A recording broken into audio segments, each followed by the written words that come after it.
నమస్తే, welcome to వి5 news updates. చూద్దాం. కాకినాడ జిల్లా తుని నియోజకవర్గం తొండంకి మండలం ఏవీ నగరం వద్ద కాలువలో లారీ బోల్తా పడిన ఘటన కలకలం రేపింది. ప్రమాద సమయంలో లారీలో ఉన్న ప్రమాదకరమైన రసాయనం కాలువలో కలిసిపోవడంతో పరిసర గ్రామాల్లో ఆందోళన నెలకొంది.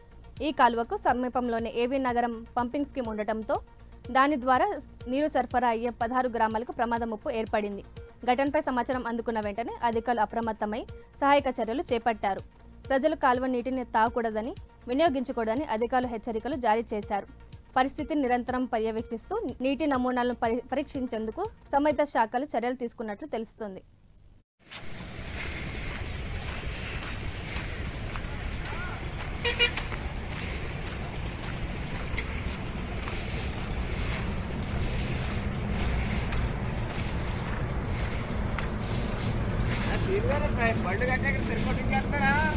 ఏడా డ్రైవర్ ఏంటి? డ్రైవర్ లేడా? అద్దం పగలు కూడా వచ్చేసాడంటే అద్దం పగలెట్టుకుని వచ్చేసాడా? అగో అద్దం పగిలింది. పగిలిపోయింది. ఏటంటే ఎలా వచ్చేసాడు రైట్ సైడ్కి.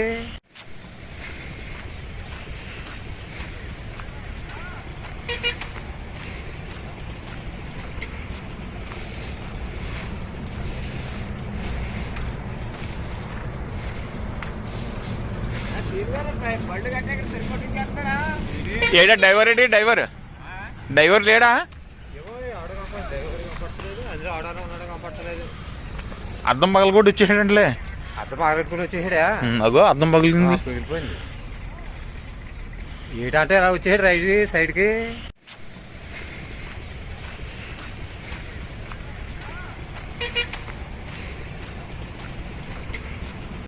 ఖమ్మం జిల్లా వైరా మున్సిపల్ ఆఫీసులో మహిళా సంఘాలకు 1,54,00,000 వడ్డీ లేని రుణాల చెక్కులను ఎమ్మెల్యే రామదాసు నాయక్ పంపిణీ చేశారు.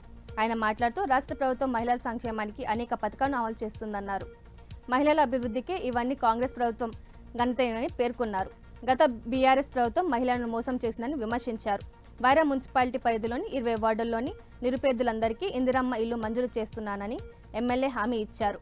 అలాగే వైరా మున్సిపాలిటీని మోడల్ మున్సిపాలిటీగా తీర్చిదిద్దేందుకు ప్రభుత్వం నుంచి ప్రత్యేక నిధులు తీసుకొస్తున్నానని తెలిపారు. ఈ కార్యక్రమంలో రాష్ట్ర మార్క్ఫెడ్ మాజీ vice chairman Borra Rajasekhar, PCC ప్రధాన కార్యదర్శి కట్ల రంగారావు, జెడ్పీ సీఈఓ దీక్షా రైనా తదితరులు పాల్గొన్నారు.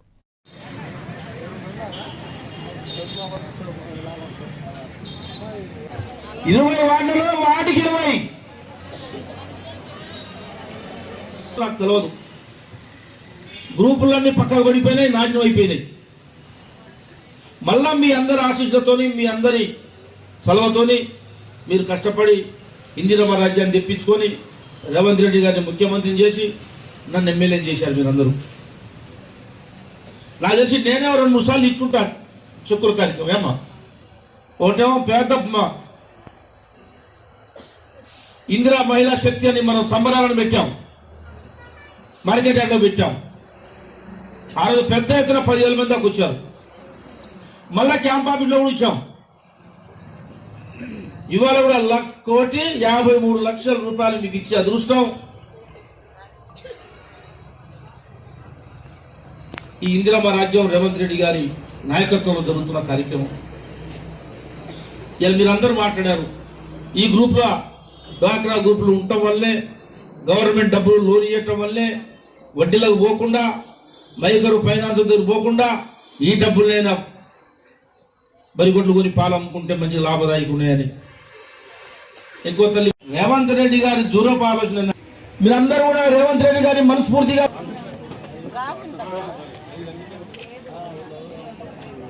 Thank you sir, thank you. మా మహిళలందరి తరఫున మీకు తెలంగాణ రాష్ట్ర ప్రభుత్వానికి ధన్యవాదాలు తెలియజేస్తున్నామండి. పెద్ద మొత్తంలో 1,53,00,000 రూపాయలు మాకు అందజేస్తున్నందుకు ధన్యవాదములండి. ఖమ్మం జిల్లా తల్లాడ మండలం కూన్నవల్లి గ్రామ పంచాయతీ సర్పంచ్ ఎక్కిరాల శేషమ్మపై అసభ్యకరమైన పదజాలంతో సోషల్ మీడియాలో పోస్టులు పెట్టి ప్రచారం చేసిన వారిపై చర్యలు తీసుకోవాలని పోలీస్ స్టేషన్లో ఫిర్యాదు నమోదైంది. ఇటీవల కూన్నవల్లి గ్రామ పంచాయతీ సర్పంచ్గా నూతనంగా ఎన్నికైన ఎక్కిరాల శేషమ్మ బీఆర్ఎస్ మద్దతుతో కాంగ్రెస్ పార్టీ మరో వర్గం నుంచి విజయం సాధించారు. ఎన్నికైనప్పటి నుంచి గ్రామానికి చెందిన కాంగ్రెస్ పార్టీకి చెందిన కొందరు వ్యక్తులు తన ఫోటోను ఉపయోగించి అసభ్యకరమైన వాక్యాలతో సోషల్ మీడియాలో పోస్టులు పెడుతున్నానని అవమానిస్తున్నారని ఆమె ఆవేదన వ్యక్తం చేశారు. తన ప్రతిష్టతకు భంగం కలిగించేలా సోషల్ మీడియాలో ప్రచారం చేసిన 7 వ్యక్తులపై కఠిన చర్యలు తీసుకోవాలని పోలీసులను ఆమె డిమాండ్ చేశారు. ఈ ఘటన గ్రామంలో రాజకీయ ఉద్రిక్తలను దారితీస్తుంది.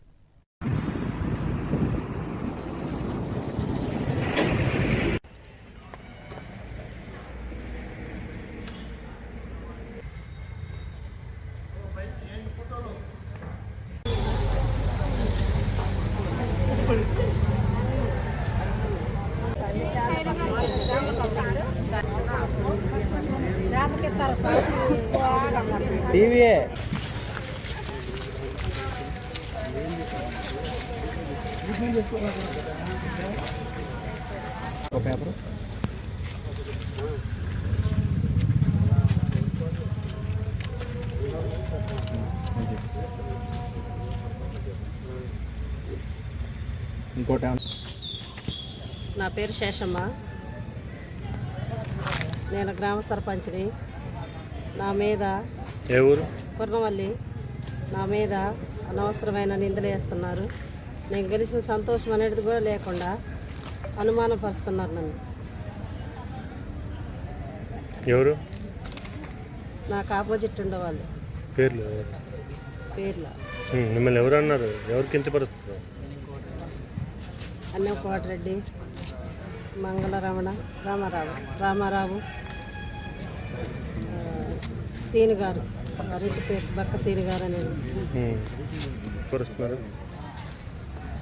ఏ విషయంలో అనేది నాకు కాంగ్రెస్ పార్టీకి నేను ఒక అభ్యర్థిగా ఉండా, టీఆర్ఎస్ కాంగ్రెస్ బలపరిచిన ఒక అభ్యర్థిగా ఉన్నప్పుడు వాళ్ళకి మరి ఏమనిపిస్తుందో నాకైతే తెలియదండి. వాళ్ళు నన్ను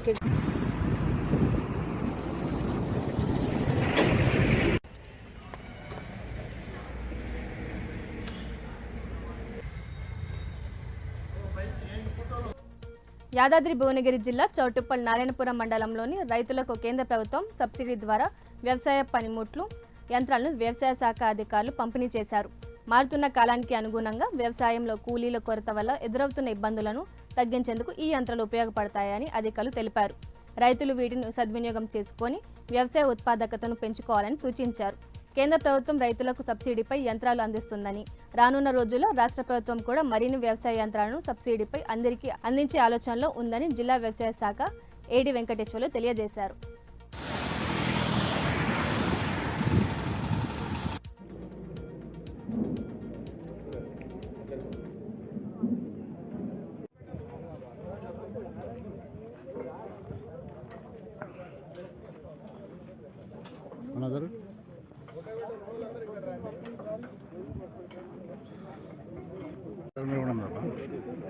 నువ్వు దీక్ష నేను తీస్తున్నాను, నువ్వు చూసినావా? అది నేను చూపిస్తాను.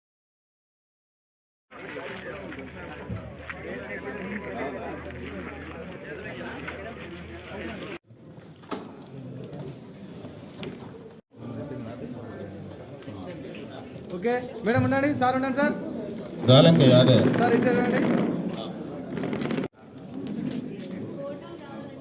మన మునుగోడు అసెంబ్లీ నియోజకవర్గం పరిధిలో ఉన్నటువంటి చౌటుప్పల్ నారాయణపూర్ మండలాలకు సంబంధించి SMAM కేంద్ర ప్రభుత్వం ద్వారా వచ్చినటువంటి సబ్మిషన్ ఆన్ అగ్రికల్చర్ మెకనైజేషన్ ద్వారా 40 నుంచి 50% సబ్సిడీ వరకు వ్యవసాయ యంత్ర పరికరాలను అందించడం జరుగుతుంది. ఈ 2 మండలాల్లో కలిపి మనకి చౌటుప్పల్ మండలంలో 8,50,000, అదేవిధంగా నారాయణపూర్ మండలంలో ఒక 4,50,000 రూపాయలకు సంబంధించి సబ్సిడీ ద్వారా ఈ వ్యవసాయ పరికరాలని 26 మంది రైతులకి ఈరోజు అందించడం జరుగుతూ ఉంది.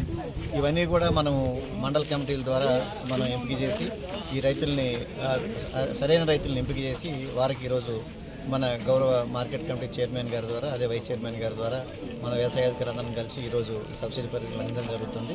దీనివలన ఈరోజు వ్యవసాయ యాంత్రీకరణ బాగా పెరగడం వలన ఏదైతే లేబర్ సమస్య ముఖ్యంగా వనపర్తి జిల్లా పెద్దమందడి మండలం ఎస్ఐ జలంధర్ రెడ్డి ఆధ్వర్యంలో రోడ్డు భద్రతపై అవగాహన కార్యక్రమం నిర్వహించారు. రోడ్డు భద్రత ప్రతి ఒక్కరి బాధ్యతని ఆయన తెలియజేశారు. ద్విచక్ర వాహనదారులు హెల్మెట్, 4 వీలర్ వాహనదారులు సీట్ బెల్ట్ తప్పనిసరిగా వినియోగించుకోవాలన్నారు. మద్యం సేవించి వాహనాలు నడపడం, అధిక వేగం, మొబైల్ ఫోన్ వినియోగం ప్రమాదాలకు కారణమని హెచ్చరించారు. యువత ట్రాఫిక్ నిబంధనలు పాటించి వాహనాలను నడపాలని సూచించారు. రోడ్డు ప్రమాదంలో కొడుకును కోల్పోయిన తల్లి ఆవేదనను మీడియాకు వెల్లడించారు. ఈ కార్యక్రమంలో పోలీస్ సిబ్బంది, మీడియా ప్రతినిధులు పాల్గొన్నారు. సమాధి చేసిండు, స్నానం చేసి బయటకు వెళ్ళిండు. ఒక 5 నిమిషాల్లో స్నానం పోయిండు. పోయి అంత మబ్బైనా కూడా అంత మంచిగా వచ్చేటోడు ఇంటికి. ఇంత రాత్రి అయినా దూరమైన పనికి దూరమైన వచ్చేటోడే. కానీ ఆ రోజు ఎట్లయిందో ఆ దేవుని చిత్తమో దేవుడి చిత్తమో సార్. ఎంత నిదానమైన అది పడిపోయిండని మాకు అయినాకనే పోయినాం సార్. అక్కడ ముందర పోయిండు పడిపోయాడని ఎక్కువ వాళ్ళందరూ చెప్పారు మాకు. మేము సమాధి కంటే రాకపోతే వచ్చి మన బట్టి తీసుకుపోయిండు. మనకి ఏం చెప్పలేదు కూడా అమ్మ అని ఒక్కసారి కూడా తిన్నాం. అందరికీ నమస్తే అండి. మీరు ఇందాక చూశారు కదా, ఆమె పేరు బొజ్జమ్మ. సో ఆమె కొడుకు 2 months బ్యాక్ హెల్మెట్ ఉన్నప్పటికి కూడా హెల్మెట్ మర్చిపోయి చిన్న నిర్లక్ష్యం, మనం ఏమవుతుంది అనుకుని రెగ్యులర్గా మంచిగానే పోయి వస్తున్నాం కదా అని ఒక చిన్న అజాగ్రత్తతోటి తను హెల్మెట్ మర్చిపోయి పోవడం వల్ల సెల్ఫ్ స్కిడ్ అయి రోడ్ మీద పడి చనిపోయాడు. ఎక్కడ ఇంజురీస్ లేవు, చిన్న దెబ్బ నెత్తికి మాత్రమే ఉంది, ఇంకెక్కడ చిన్న గీసుకపోయిన గీతలు కూడా లేవు. అంటే ఒక చిన్న నిర్లక్ష్యం వల్ల ఇప్పుడు తల్లి ఎంత బాధపడుతుందో మీరు చూస్తున్నారు. తల్లి, తనకు భార్య ఉంది, పిల్లలు ఉన్నారు. ఆ చనిపోయిన వ్యక్తికి 3 పిల్లలు ఉన్నారు, ప్లస్ వాళ్ళ అక్క వచ్చింది మొన్న ఏడ్చుకుంటా. ఆ రకంగా మనం ఒక్క చిన్న నిర్లక్ష్యం వల్ల అతని చావే కాకుండా తల్లి, పిల్లలు, భార్య, బాబాయిలు, పిన్నిలు, అక్కలు, మనకు తెలియకుండా 50 నుంచి 60 మంది మన ఫ్యామిలీలో సఫర్ అవుతారు. అంటే ఇక్కడ మేజర్గా ఏంటంటే ప్రతి ఒక్కరు ఫోన్ అయితే మనం ఎట్లా క్యారీ చేసుకుంటామో, మనం ఖచ్చితంగా అది మ్యాండేటరీ అన్నట్టు ఎట్లయితే పెట్టుకుంటామో, హెల్మెట్ని కూడా ఇంట్లో నుంచి వెళ్తున్నప్పుడు కంపల్సరీ మర్చిపోవద్దు. దీన్ని చూడాల్సింది మేజర్గా పిల్లలు 18 years దాటి, అంటే 20-25 years ఉన్న వాళ్ళ. పశ్చిమ గోదావరి జిల్లా ఉండిలో జరిగిన జంట హత్యలు తీవ్ర కలకలం రేపాయి. పాలకోడేరు మండలం గుత్తులవారిపాలెం గ్రామానికి చెందిన దొంగ సుబ్బారావు మరియు కడలి విజయలక్ష్మి గత కొన్ని నెలలుగా సహజీవనం చేస్తున్నట్లు గ్రామస్తులకు, కుటుంబ సభ్యులకు తెలియడంతో విజయలక్ష్మిపై సుబ్బారావు బంధువులు దాడి చేస్తున్నట్లు సమాచారం.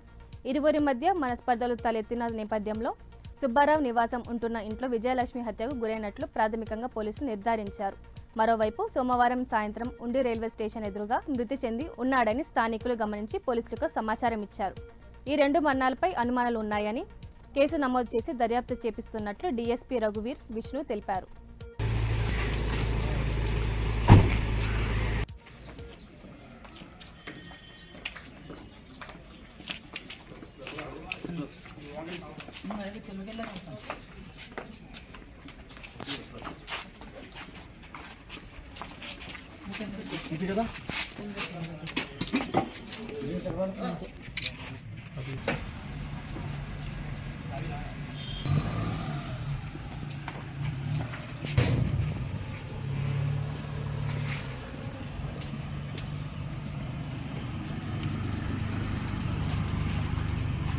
చెప్పేసి చెప్పడం జరిగింది. తర్వాత ఈ లాస్ట్ వీళ్ళు ఎవరితో మాట్లాడారు ఏంటి ఇవన్నీ టవర్ లొకేషన్ ని చూసి ఈలోగా మనకి ఇక్కడ ఈ బాడీ ఉన్నట్టుగా మనకు కంప్లైంట్ ఇచ్చారు.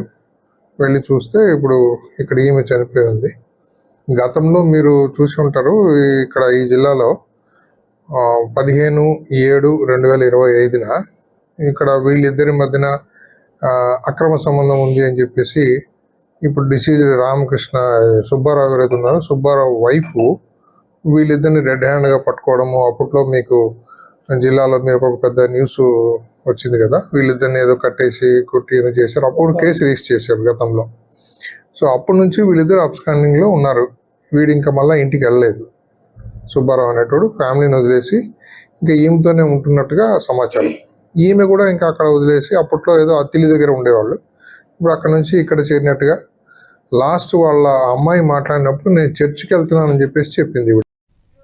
ఇవి ఇప్పటి వరకున్న అప్డేట్స్. మరిన్ని అప్డేట్స్ కోసం చూస్తూ ఉండండి V5 న్యూస్.